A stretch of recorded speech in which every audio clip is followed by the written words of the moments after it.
हाल ही में प्रधानमंत्री मोदी लक्षद्वीप पहुंचे थे और उनकी सोशल मीडिया पर पिक्स इस कदर वायरल हो गई कि मालदीव वाले भी चिढ़ गए।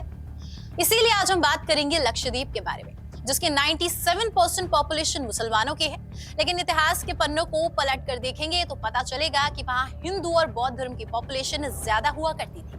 फिर ऐसा क्या हुआ जिससे इस्लाम की वहां पर एंट्री हो गई? क्या है इसका अरब कनेक्शन और क्या है लक्षद्वीप के उस राजा की कहानी जिसने आसमान में चांद के 2 टुकड़े होते हुए देखे और फिर इस्लाम कबूल कर लिया? लक्षद्वीप अपनी खूबसूरती के साथ साथ इस बात के लिए भी जाना जाता है यहाँ की 97% आबादी मुस्लिम है। इतिहास के पन्ने पलटेंगे तो पाएंगे कि ये बौद्ध और हिंदू बाहुल्य क्षेत्र था। इस द्वीप को बसाने का श्रेय राजा चेरामन पेरुमल को जाता है। राजा चेरुमन पेरुमल ने 825 ईस्वी में इस्लाम को अपना लिया और फिर वो नहीं मिली। उनकी खोज करने के लिए नौकाएं निकाली और फिर मक्का के किनारे तक पहुंचने के लिए रवाना हुई। माना जाता है उनकी खोज के बाद लौटे दल ने अमीनी द्वीप खोजा और वहीं रहने लगे। उनकी खोज में जो लोग वहां गए थे वो हिंदू थे। यहाँ धीरे धीरे आबादी बढ़ी और अमीनी, कवरत्ती, एंड्रोट और कल्पनी द्वीपों की शुरुआत हुई। यहाँ पर लोग बसने लगे। धीरे धीरे आबादी का दायरा भी बढ़ने लगा। इसी से जुड़ी एक कहानी है जिसमें राजा चेरामन पेरुमल अपने महल में जब रानी के साथ टहल रहा था तब उसने अचानक चांद में दरार या विखंडन जैसी कोई घटना देखी और फौरन अपने राज्य के ज्योतिष और खगोल शास्त्रियों को खगोलीय घटना का विश्लेषण करने को कहा। इस घटना का अर्थ समझना चाहता था वो। और उसी दौरान हजरत मोहम्मद के कुछ दूत कोडुन गल्लूर पहुंचे थे। उनके साथ पेरुमल ने चांद की उस घटना की चर्चा की तो राजा के सवालों के जवाब देने का नतीजा ये हुआ कि दूतों की बात मानकर पेरुमल मक्का जाकर हजरत मोहम्मद से मिलने के लिए तैयार हुआ और सफर पर निकला। पेरुमल मक्का पहुंचा और उसने मोहम्मद साहब के दर्शन कर चांद की उस घटना के बारे में अपनी जिज्ञासाएं रखी तो उसे जो जवाब मिले उनसे उसे यकीन हो गया कि ये ईश्वर की तरफ से एक संकेत था कि उसका एक पैगंबर धरती पर आ चुका था। पेरुमल ने पैगंबर के आदेश पर इस्लाम कबूल किया और पैगंबर मोहम्मद ने उसे ताजुद्दीन नाम दिया।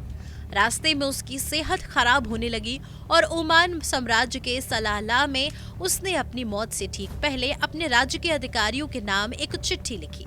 इस चिट्ठी में उसने अपनी यात्रा और इस्लाम कबूल करने का जिक्र करते हुए पैगंबर के दूतों की पूरी मदद किए जाने की बात लिखी।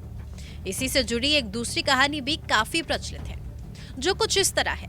यहाँ इस्लाम पहुंचाने की कहानी शेख उबैदुल्लाह से जुड़ी है जिन्हें संत उबैदुल्लाह भी कहा जाता है। उनका कनेक्शन 7वीं शताब्दी से है। अब उस कहानी को भी समझ लेते हैं। वो अरब में रहते थे और मक्का मदीना में नमाज पढ़ते थे। मक्का में इबादत करते वक्त उन्हें नींद आ गई और सपने में पैगंबर मोहम्मद दिखाई दिए। उन्हें सपने में आदेश मिला कि जेद्दा जाओ और वहां से जहाज लेकर इस्लाम को फैलाने के लिए दूर दराज के क्षेत्रों में जाओ। सपने का पालन करने के लिए समुद्र के रास्ते वो निकल पड़े। कई महीनों तक समुद्र में यात्रा करते रहे, लेकिन एक दिन तूफान आया और उनका जहाज संघर्ष करते हुए अमीनी द्वीप आ पहुंचा। उन्हें वहां फिर नींद आई और उनके सपने में आए पैगंबर साहब ने वहां पर इस्लाम का प्रचार और प्रसार करने की बात कही।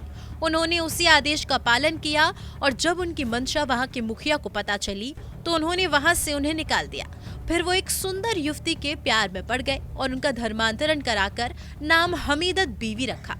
बाद में निकाह भी किया, हालांकि हालात सामान्य नहीं थे। कहा जाता है कि यहाँ विरोध के बाद उन्होंने द्वीप को छोड़ दिया और दूसरे कई द्वीपों पर पहुंचे और लोगों को धर्मांतरण करने की बात कही। धीरे धीरे लक्षद्वीप के कई अलग अलग द्वीपों पर जाकर इस्लाम का प्रचार प्रसार करते रहे। अलग अलग जगह पर जाने के बाद वो अंतिम दिनों में एंड्रोट लौटे और वहीं उन्हें दफनाया गया। आज वहीं उनका मकबरा है जिसे देखने के लिए श्रीलंका से लेकर म्यांमार और मलेशिया से लोग पहुँचते हैं।